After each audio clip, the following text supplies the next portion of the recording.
Hello, my name is Rinda Blom. I'm the director of the Red Shoe Play Therapy Training Center in Bloemfontein, South Africa.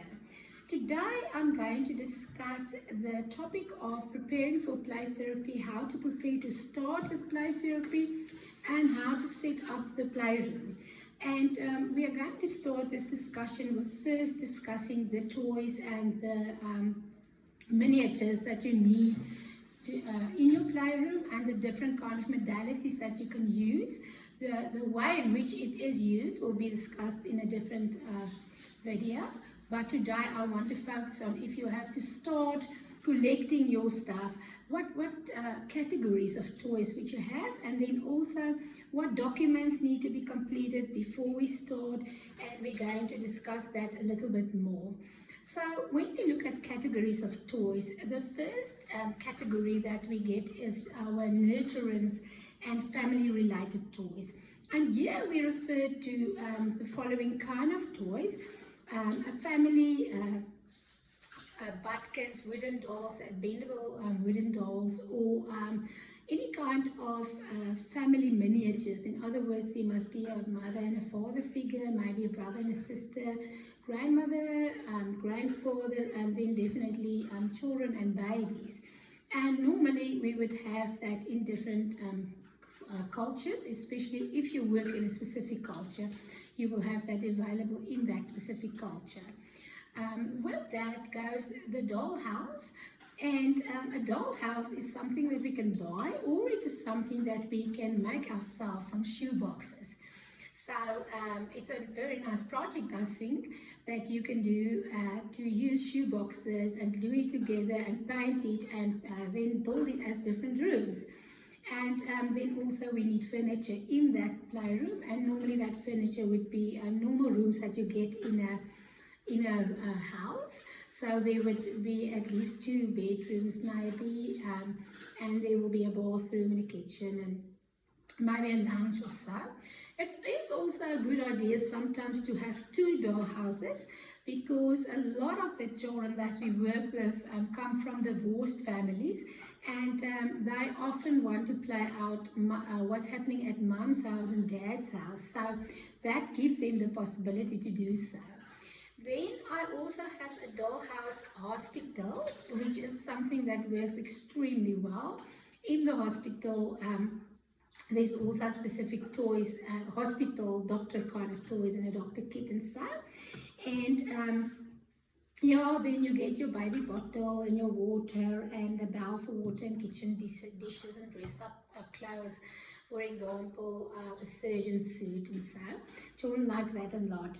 Aggression-related toys like a bob bag. It's that boxing bag that you can hit and then it bumps back. Dart corners, soft darts, plastic soldiers, dinosaurs, rope, foam aggression bats or pool noodles work as well. Good as well. And then an art and craft section where we have clay and clay tools and crayons and pastels and cookies and different sizes of paper and paint that children can need, that can use to draw and to paint and to work in that way creatively. Then we also have a sandbox and sand miniatures, and how the specific sand miniatures look, as well as the different categories that you can get is explained in a different video clip. So I'm not going to talk about that now, but just to say that you have different categories of miniatures that can be used to build stories in the sandbox. And that will go from animals to people to buildings and structures to lots of different elements. And then also sandboxes normally do a wet and dry one. And then we also have, as when we work with children, normally a doctor kit and play cards and play money and a till to play shop with. Children love to play shop. And also more specifically so when we move over to the directive play, we also have board and card games, which is also something that I have more completely explained in a different DVD clip.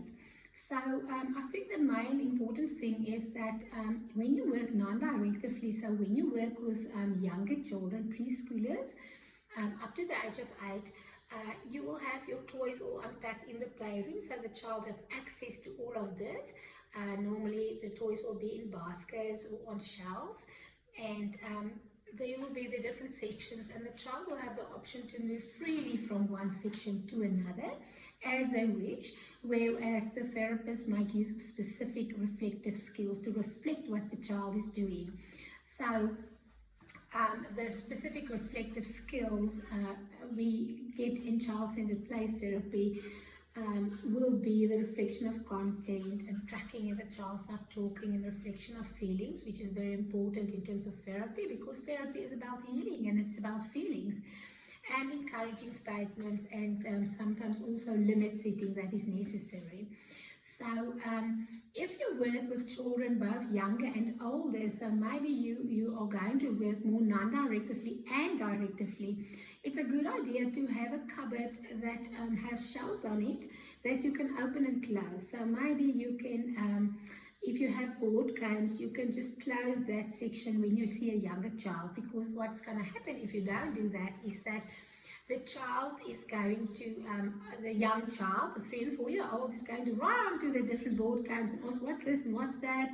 Maybe the child have ADHD, and open it and throw it all out, and create a little bit of chaos, and then you don't have to over and over set the limitation of this is for older children, or you won't understand how to play with that. So the best idea is not to expose the child to toys that they cannot play with. And therefore, if you have only one room for the older and the younger, the only difference in terms of play material would be your board and card games that might be too difficult for the younger children, and then have that maybe just in a wardrobe or cupboard that has doors that can close. In terms of playroom characteristics, I have worked in all kinds of setups in my life, in my career of about 25 years doing play therapy. I've worked in small rooms and big rooms, and outside and inside, and maybe in church buildings and at my home. Although these are ideal, I think we have to be flexible in terms of what is also available, and it would still be better for a child to be exposed to play therapy and the opportunity to play out their pain than not to be exposed to that. In other words, not to have the opportunity to do that. So I think basic characteristics would be that flooring, durable. I have a more cheap kind of carpet under my sandboxes. A lot of the sand spill over on the sandbox. So, like when it's cheap, it's better than when you have a very expensive carpet. And then underneath that, I have tiles. So if the sand end up on the tiles, it doesn't matter. And then you also don't have to set a limit every time when a little bit of sand spill over the sandbox. But because I can promise you, this is going to happen, especially with your younger children between 2 years and 5 years old, because they love the playing, and some of them play a little bit more rough, or it just happens. Now, it's part of the play. So the walls also painted with washable enamel, so because sometimes just paint or whatever end up on that. And then the child need to have access to a bathroom.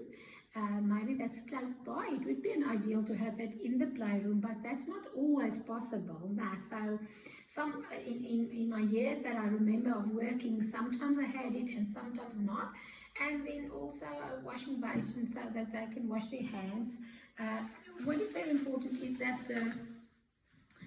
the room must also provide privacy. So if you work in a setup like a children's home or a school setup, where your phone can ring or people just jump in, I think it's very important to have a do not disturb board at your door, so that people will know when you're busy with therapy, they must really not disturb, as well as silence. Now, we need a certain amount of create silence and serenity in the playroom. Now, and specifically, some children are very sensitive for noise. Children with sensory integration problems, children with hearing sensitivity. So that might really harm their ability to project and to play out what they need to play out if there's a big noise going on. Yeah, I think, and then obviously you need a chair to sit on. In the child-centered play therapy, you're going to sit on your chair and reflect. And although adult size is a good idea if you do this for every day for 8 hours, because otherwise you can really be prone to get backache if you have to sit on a small child chair. But in practice, I sometimes sit on the floor, I sometimes sit on the small plastic child chair, and I sometimes sit on an adult chair. So there's not a fixed rule about that, but you need a chair to sit on. That I think that's a baseline of what we want to say. And that is a roundabout in terms of the toys. I also have a DVD with a practical demonstration and photography in terms of the different toys. And you have to watch this together with this. The only other thing I want to say that you really don't have to have all the toys when you start. I was involved with portable play therapy kits. Sometimes you have to go to the hospital. Maybe a child has cancer or is very sick, and you have to help a child there, or like you have to put in specific toys that a very sick child can use, maybe puppets for a puppet show, and maybe storybooks to read, and maybe drawing activities. Now, so whatever you can carry. So it is not necessary to have everything completely perfect before you start, as long as you have the different categories. Now, so some art and craft material, some clay and Play-Doh, and at least a few different categories of miniatures for the sandbox. And then, I've referred to puppetry. You also need, it's nice to have puppet theatre and puppets in your playroom as well. Different categories of puppets, animal puppets, puppets that express specific occupations, like a doctor or a fireman or a nurse or a teacher or something like that. And animal puppets and family puppets and neutral puppets, and you also get puppets that express specific emotions, so that also works well. So puppets in puppetry and a puppet theatre. Sometimes you will have a real puppet theatre, and sometimes I make a puppet theatre with a sheet and two chairs or a table, and there you have a puppet theatre.